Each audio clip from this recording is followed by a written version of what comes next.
நான் எங்க போனாலும் எனக்கு ரெஸ்பெக்ட் கிடைக்க வைக்கிற 5 ஹேபிட்ஸ் தான் நான் உங்ககிட்ட ஷேர் பண்ண போறேன். First one is dress up well. எங்க போனாலும் நான் கிராண்டா போங்க, எக்ஸ்பென்சிவான கிளாத்ஸ் வேர் பண்ணி போங்கன்னு நான் சொல்லல. பட் எங்க போனாலும் கிளீன், நீட்டா அண்ட் எந்த பிளேஸ்க்கு போறோமோ அதுக்கேத்த மாதிரி ட்ரெஸ் பண்ணிட்டு போங்க. செகண்ட் ஒன் இஸ் நீங்க உங்களை பத்தி தற்பெருமையா பேசுறதை நிறுத்துங்க. நான் இது பண்ணிருக்கேன், நான் அது பண்ணிருக்கேன், நான் இவ்வளவு ஏர்ன் பண்றேன், நான் இவ்வளவு சொத்து வச்சிருக்கேன் அப்படின்னு சொல்லிட்டு நீங்க உங்களை பத்தியே சொல்றதை விட உங்களை பத்தி மத்தவங்க சொல்லும் போது தான் உங்க மேல ரெஸ்பெக்ட் கிரியேட் ஆகும். தேர்ட் ஒன் இஸ் நிறைய கொஸ்டின்ஸும் ரொம்ப கியூரியஸாவும் இருங்க.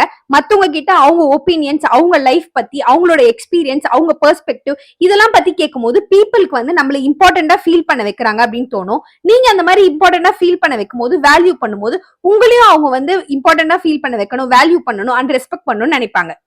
அடுத்தது என்னன்னா speaking less.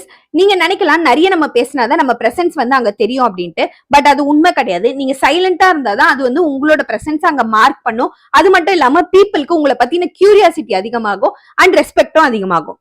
Last and important one is நீங்க எல்லாருக்கும் ரெஸ்பெக்ட் கொடுங்க, எம்பத்தியோட நடந்துக்கோங்க அண்ட் நான் சைலண்டா இருக்காதீங்க. நீங்க மத்தவங்களுக்கு எவ்வளவு ரெஸ்பெக்ட் கொடுக்குறீங்களோ அதுதான் உங்களுக்கு கிடைக்கும். நீங்க ஜூனியரா இருக்கட்டும், சீனியரா இருக்கட்டும், யாரா இருந்தாலுமே நீங்க நிறைய ரெஸ்பெக்டோட நடந்துக்கோங்க அண்ட் அவங்கள வேல்யூ பண்ணுங்க. நீங்க எல்லார்கிட்டயும் இந்த மாதிரி நடந்துக்கும் போது அவங்களும் உங்ககிட்ட இதே மாதிரி நடந்துக்கணும்னு நினைப்பாங்க. இந்த ஹேபிட்ல நீங்க ஆல்ரெடி எதை ஃபாலோ பண்ணிட்டு இருக்கீங்க அண்ட் இனிமே எதை ஃபாலோ பண்ண போறீங்கன்றத கமெண்ட்ல சொல்லுங்க.